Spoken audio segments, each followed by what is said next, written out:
Hello दोस्तों, स्वागत है आपका आप ही के अपने चैनल बी और वे क्लासेस पे। दोस्तों, आज के इस वीडियो के अंदर हम लोग क्लास 10 संस्कृत के महत्वपूर्ण लघु उत्तरीय प्रश्न उत्तर को करेंगे। देखिए, आपके संस्कृत के सिलेबस के अनुसार आपका जो बोर्ड एग्जाम होता है उसमें संस्कृत के 16 नंबर के लघु उत्तरीय प्रश्न उत्तर को पूछा जाता है। तो आज का वीडियो आप लोग कंप्लीट कर लीजिए, आपका ये 16 नंबर का टेंशन खत्म हो जाएगा। और हाँ, जो क्वेश्चन यहाँ पे बताया जा रहा है वो बिल्कुल बोर्ड में लड़ने वाला प्रश्न है। तो आप लोग क्या कीजिएगा, सारे प्रश्न को कॉपी में यानी कि नोटबुक में लिख करके याद कीजिएगा। ठीक है, वैसे याद तो यहाँ पे भी हो जाएगा। अब चलिए शुरू करते हैं। पहला नंबर क्वेश्चन ये कहता है कि आत्मा का स्वरूप कैसा है, वह कहाँ रहती है या फिर कहाँ निवास करती है।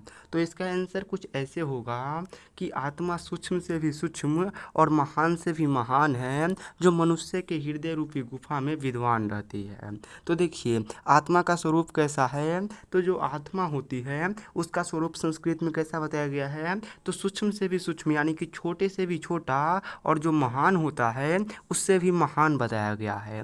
और ये कहाँ रहती है, तो आत्मा का स्थान बताया गया है कि ये मनुष्य का जो हृदय रूपी गुफा होता है उसी में ये आत्मा विद्वान रहती है।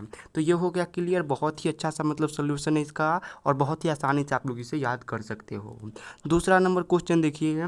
दूसरा नंबर क्वेश्चन ये है कि पटना के प्रमुख दर्शनीय स्थलों का उल्लेख करें।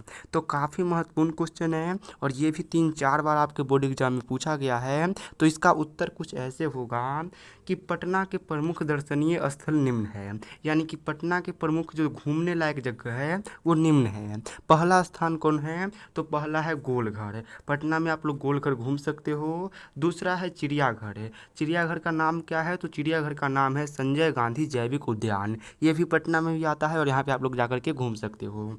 तीसरा क्या है दर्शनीय स्थल, तो गुरु गोविंद सिंह का जो जन्म स्थान है, जिसे हम लोग गुरुद्वारा के नाम से जानते हैं, यहाँ पे भी आप लोग अच्छे तरीके से घूम सकते हो। बहुत ही अच्छा जगह है। उसके बाद पटना में आपको घूमने लायक चौथा जगह है तारामंडल। तारामंडल भी जाकर के आप लोग आसानी से घूम सकते हो। पांचवा आप लोग लिख सकते हो गांधी मैदान। गांधी मैदान भी एक अच्छा सा दर्शनीय स्थल है। तो पटना के कौन कौन प्रमुख स्थल है आप लोग यहाँ पे देख सकते हो, और इसे ही आप लोग एग्जाम में लिख देना। ये तो नॉर्मल बच्चा भी लिख देगा बिना पढ़े हुए भी। अगला क्वेश्चन देखिए। अगला क्वेश्चन 3 नंबर कह रहा है कि पाटलिग्राम के संबंध में भगवान बुद्ध ने क्या कहा था। तो देखिए, जो भगवान बुद्ध थे उनके समय में जो पटना है उसका नाम क्या था, पाटलिग्राम था। और जब भगवान बुद्ध पाटलिग्राम आए थे तो उन्होंने उसके संबंध में कुछ बातें कही थी। तो वही पूछ रहा है कि कौन सा बात कहा था।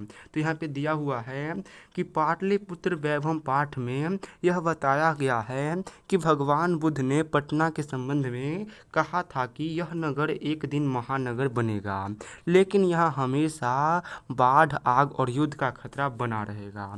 तो भगवान बुद्ध ने क्या कहा था, भगवान बुद्ध ने यह कहा था कि जो पटना नगर है ये एक दिन क्या बनेगा, एक दिन महानगर बनेगा, लेकिन यहाँ क्या रहेगी, तो यहाँ हमेशा बाढ़, बाढ़ मतलब आप लोग समझते हो, दाहड़ जिसे कहते हैं वो रहेगा, हमेशा आग लगते रहेगा, और यहाँ पे युद्ध का भी खतरा हमेशा बना रहेगा।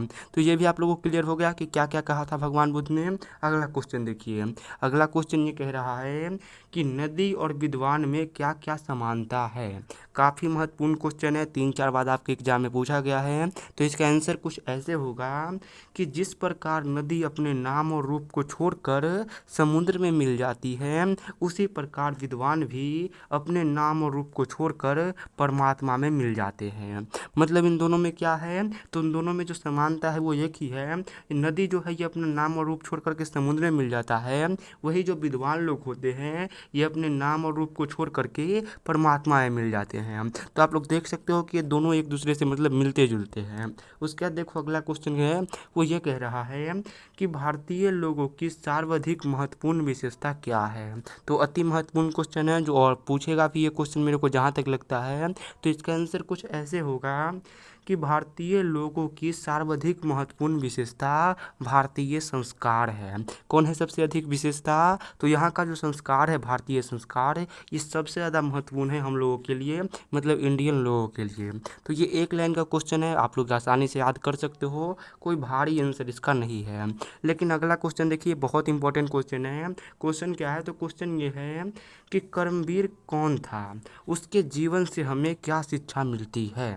काफ़ी महत्वपूर्ण महत्वपूर्ण क्वेश्चन है, कर्मवीर पाठ से क्वेश्चन लिया गया है। और इसका आंसर ऐसे होगा कि कर्मवीर दलित राम प्रवेश राम था। तो कर्मवीर कौन था? दलित राम प्रवेश राम जो था ये कर्मवीर था। इसके जीवन से हमें क्या मिलती है? तो उसके जीवन से हमें यह शिक्षा मिलता है कि शिक्षा प्राप्त कर कुछ भी बदला जा सकता है। तो देखो, राम प्रवेश राम ने क्या किया? तो इसने इतना शिक्षा प्राप्त किया कि खुद बन गया क्या? एक बहुत बड़ा आईएएस अधिकारी बन गया था। तो इसके जीवन से हमें यह शिक्षा मिलती है कि अगर हम लोग शिक्षित हो गए यानी कि पढ़े लिख गए तो इससे हम लोग कुछ भी बदल सकते हैं, चाहे कैसी ही परिस्थिति हो। ठीक है, उसके बाद देखिए अगला क्वेश्चन 7 नंबर बहुत महत्वपूर्ण क्वेश्चन है। क्वेश्चन ये कह रहा है कि नरक के कितने द्वार है और कौन कौन है वो द्वार। तो काफ़ी महत्वपूर्ण क्वेश्चन और यहाँ से ऑब्जेक्टिव क्वेश्चन भी बन जाएगा आपका।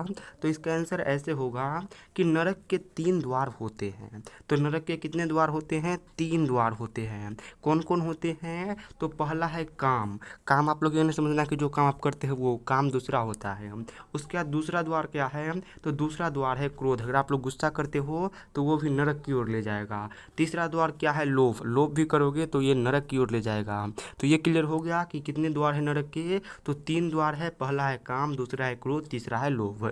ये काफ़ी अच्छा है और ये जीवन पे भी अप्लाई कीजिएगा आप लोग, है ना, सिर्फ पढ़ के नहीं छोड़ दीजिएगा। अगला क्वेश्चन ये कह रहा है कि भारत महिमा पाठ के अनुसार भारतवर्ष का वर्णन करें। तो भारत महिमा पाठ के अनुसार हमें भारत का वर्णन करना है। तो चलिए देखते हैं कि कैसे हम लोग वर्णन करेंगे। यहाँ पे उत्तर दिया है कि भारत महिमा पाठ के अनुसार भारत भूमि विशाल है। विशाल मतलब आप लोग समझते हो कि भारत की जो भूमि है ये बहुत बड़ी है। इसके उत्तर में हिमालय पर्वत चट्टान की तरह खड़ा है। तो भारत के क्या उत्तर दिशा में क्या है? हिमालय पर्वत है। वही दक्षिण दिशा में समुद्र उसके पैर धो रही है। और दक्षिण दिशा में अगर आप लोग भारत का मैप देखोगे तो आपको ऐसा लगेगा कि जो भारत की धरती है उसको समुद्र उसका पैर धो रही है। उसके बाद भारत की जो धरती है ये पूज्य है यानी कि पूजा की जाने योग्य है, जहाँ देवता भी बार बार जन्म लेना चाहते हैं एवं देवता भारत की गीत गाते हैं। तो देखो, भारत की धरती ऐसी है जहाँ देवता भी बार बार जन्म लेना चाहते हैं और भारत का जो गीत है ये देवता लोग भी गाते हैं। तो इस प्रकार से आप लोग इतना लाइन लिख दोगे तो आपका 2 नंबर मिल जाएगा। अगला क्वेश्चन 9 नंबर जो है वो कुछ ऐसे है कि वेदांगों की संख्या कितनी है, उनके नाम लिखें। इसी क्वेश्चन को पूछेगा कि वेदों की अंग कितनी होती है। तो आप लोग कहिएगा कि वेदांगों की संख्या 6 होती है। कितनी होती है? 6 होती है। और कौन कौन है? तो यहाँ पे नीचे दिया गया है। पहला वेदांग है शिक्षा, दूसरा वेदांग है कल्प, तीसरा वेदांग है व्याकरण, चौथा व्यांग है नृत्य, पांचवा व्यांग है छंद और छठा व्यांग है ज्योतिष। तो ये 6 आप लोग को क्या करना है? वेदांग है और इसको आप लोग को इसका नाम याद कर लेना है। अगला क्वेश्चन 10 नंबर कह रहा है कि नीति श्लोक पाठ के आधार पर मूर्ख कौन है। इसी क्वेश्चन को सिंपल सा पूछेगा कि मूर्ख कौन है, तो भी सेम ही आंसर होगा। और आंसर क्या होगा? तो आंसर ये होगा कि नीति श्लोक पाठ के अनुसार जो बिना पूछे बोले, जो बिना बुलाए आ जाए एवं जो अविश्वासी पर विश्वास करता है वह मूर्ख है। तो मूर्ख कौन है? तो जिसको आप कुछ पूछो भी नहीं फिर भी वो चट से बोल देगा तो वो मूर्ख है। जिसको आप बुलाओ भी नहीं फिर भी मुंह उठा के चला आएगा तो वो मूर्ख है। और जिसको मतलब जो आदमी अविश्वासी है उस पर भी वो विश्वास कर लेता हो तो वो मूर्ख है। किसके अनुसार? नीति श्लोक पाठ के अनुसार। तो आप लोग आसानी से इसे तो आंसर दे ही दोगे, है ना। ये तो नॉर्मल सभी बंदे जानते हैं कि मूर्ख कौन होता है।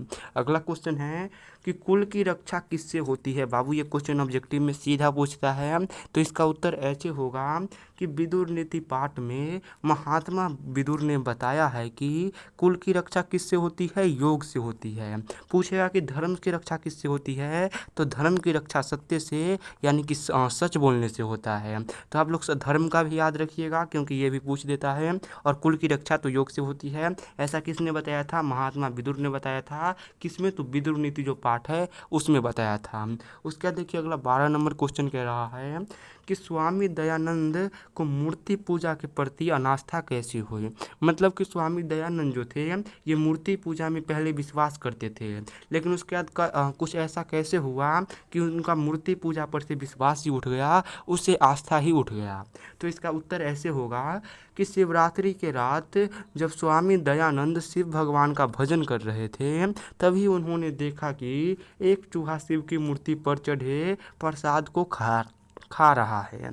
उसी समय स्वामी दयानंद का मूर्ति से अनास्था हो गया। तो देखिए पूरी स्टोरी ऐसे है कि जो स्वामी दयानंद थे ये शिवरात्रि की रात क्या कर रहे थे, तो शिव भगवान का भजन कर रहे थे। तभी भजन करते करते उन्होंने देखा कि जो शिवलिंग है यानी कि शिव भगवान की जो मूर्ति है उस पर कुछ प्रसाद चढ़ा है, और उस प्रसाद को कौन खा रहा है, तो चूहा उसको बड़े मज़े से मूर्ति पर चढ़ करके खा रहा है। तब उन्होंने ये सोचा कि ये कैसा मूर्ति है जो खुद की प्रसाद की रक्षा नहीं कर सकता, तो ये हम लोग का रक्षा क्या करेगा। इसका मतलब ये है कि ये मूर्ति के अंदर कोई भगवान नहीं है। अगर भगवान होते तो वो अपने प्रसाद की रक्षा कर लेते, भगवान नहीं है इसलिए यहाँ पे कोई रक्षा नहीं कर रहा है। और उसी समय से उन्होंने क्या सोचा कि मूर्ति पूजा से अनास्था हो गया। उनको लगने लगा कि मूर्ति पूजा फेक है, मतलब भगवान मूर्ति में तो नहीं बसते हैं, दिल में बस सकते हैं, मूर्ति में नहीं बसते हैं। ठीक है, अगला क्वेश्चन देखिए। अगला क्वेश्चन ये है कि कर्ण के कवच और कुंडल की विशेषता क्या थी। तो जो जो महाभारत देखा होगा उसको पता होगा कि कर्ण के कवच कुंडल की विशेषता क्या थी।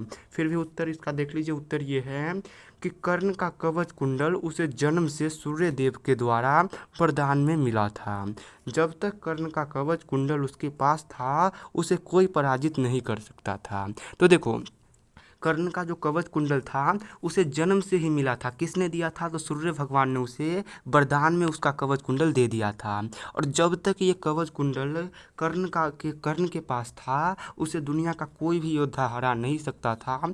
लेकिन छल से उसका कवच कुंडल इंद्रदेव ने ले लिया और अर्जुन ने उसे हरा दिया। मतलब कर्ण को तो छल से ही हरा गया होगा। आपने अगर स्टोरी वगैरह पढ़ा होगा महाभारत या फिर देखा वगैरह होगा सीरियल तो आपको पता होगा, है ना। आप लोग देखा कीजिए, उससे बहुत मतलब नॉलेज मिलेगा।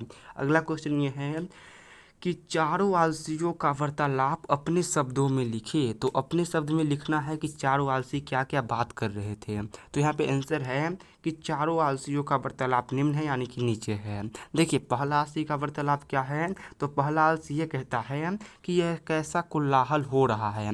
मतलब जब आलसाला में आग लगाई गई थी तो पहला आलसी बोलता है कि ये कैसा हल्ला चिल्ला हो रहा है। दूसरा आलसी बोलता है कि लगता है झोपड़ी में आग लगी है। हल्ला को सुन करके दूसरा आलसी क्या बोलता है कि लगता है झोपड़ी में आग लगी है। तीसरा आलसी बोलता है कि कोई नियोगी पुरुष नहीं है जो हम पे कंबल डाल के यहाँ से बचा करके ले जाए। तो तीसरा क्या बोलता है कि आग लगी है तो ठीक है, लेकिन कोई अच्छा पुरुष नहीं है जो हमको यहाँ से बचा करके ले जाए कंबल डाल करके। मतलब इतना ये लोग आलसी थे कि कुछ नहीं कर सकते थे। उसके बाद चौथा बोलता है कि चुप रहो बचा लो, कितना बोलते हो, शांति से रहो। मतलब ये तो अलग ही लेवल का है। ये लोग बचने का थोड़ा बहुत सोच भी रहे हैं, लेकिन इसको तो कोई टेंशन नहीं। इसको बस ये है कि ये लोग चुप काहे नहीं हो रहे हैं, हमको सोने दो। मतलब आग लगी है और इसको सोना है। तो सबसे ज़्यादा आलसी तो यही था, चौथा वाला। तो आप लोग को ये चारों आपको लिख देना है, ठीक है, और आपको 2 नंबर मिल जाएगा। उसके बाद देखिए लास्ट 2 क्वेश्चन है। पहला क्वेश्चन है कि मंत्री वीरेश्वर का स्वभाव कैसा था। सबसे पहले मंत्री वीरेश्वर कहाँ का मंत्री था, तो ये मिथिला का मंत्री था। ठीक है, तो यहाँ पे आंसर देख लो। आंसर क्या है, आंसर ये है कि अलस कथा पाठ में मिथिला का मंत्री वीरेश्वर का स्वभाव दानशील था। वह प्रत्येक दिन प्रजा में वस्त्र और भोजन दान करता था। तो वीरेश्वर का कैसा स्वभाव था, तो दानशील स्वभाव था, यानी कि दान देने वाला स्वभाव था। वो प्रत्येक दिन यानी कि रोज रोज क्या करता था, तो प्रजा जो थी यानी कि जनता थी उसमें वस्त्र यानी कि कपड़ा और भोजन को दान करता था। तो दानशील स्वभाव का था, आप लोग आसानी से लिख दोगे। अगला क्वेश्चन है कि सिख समुदाय के लिए पटना स्थल की क्या विशेषता है। तो देखो सिख समुदाय आप लोग जानते हो सिख धर्म को, तो उन धर्म को मानने वाले लोगों के लिए जो अपना पटना है उसमें क्या क्या विशेषता है उसको आपको बताना है। तो यहाँ पे उत्तर देखिए। उत्तर ये दिया गया है कि सिख समुदाय के लोगों के लिए पटना स्थल की प्रमुख विशेषता है, क्योंकि सिखों के 10वें और अंतिम गुरु गोविंद सिंह का जन्म पटना में ही हुआ था। उनके जन्म स्थल को गुरुद्वारा के नाम से जाना जाता है। तो देखो जो सिख धर्म के लोग थे उनके लिए अपना जो पटना है वो बहुत ही मतलब प्रमुख विशेषता रखता है। क्यों रखता है, तो जो सिख धर्म के लास्ट गुरु थे 10वें गुरु गोविंद सिंह, उनका जो जन्म है ये पटना में ही हुआ। और जहाँ पे उनका जन्म हुआ था उस जन्म स्थल को हम लोग क्या कहते हैं, तो गुरुद्वारा कहते हैं। और गुरुद्वारा बहुत सारे सिख मतलब हर साल आते हैं वहाँ पे और पूजा वगैरह करते हैं, जो भी हो उनका वो उसे करते रहते हैं। तो आप लोग को ये भी क्वेश्चन क्लियर हो गया होगा। अब आप लोग इसे शेयर कर दीजिए इस वीडियो को। अगर वीडियो पसंद आए तो इसे लाइक कर दीजिएगा, और हाँ कमेंट करके बताइए कि वीडियो कैसा लगा, और चैनल को सब्सक्राइब कर दीजिए। आज के इस वीडियो को हम लोग यहीं पे एंड करते हैं।